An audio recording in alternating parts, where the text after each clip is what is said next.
Həyatın heç bir mənası yoxdur. Bunu anlamağa başlayanda rəngli Bakının rəngləri mənim üçün bir-bir soldu. Binalar, maşınlar, arasa tələsən insanlar, dolu küçələr. Hər şey bir anda mənasını itirdi.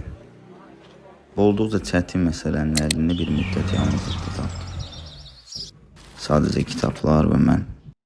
Lakin bir an gəldi ki, mənasızlığı başqa cür yazmağa başladım.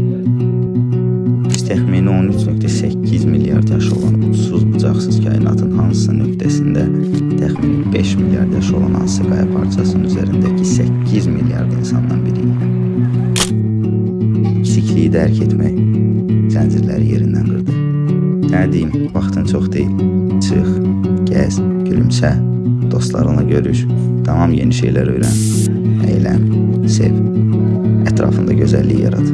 Mənasız həyatı mənalı edə biləcəksənsə, həyatındakı hər anı dolu yaşa. Çünki ikinci şansın böyük ehtimalla yoxdur. Əsl arzularının dalınca qaç, nə istəyirsənsə onu da et. Və son olaraq, ümidini heç vaxt itirmə. Çünki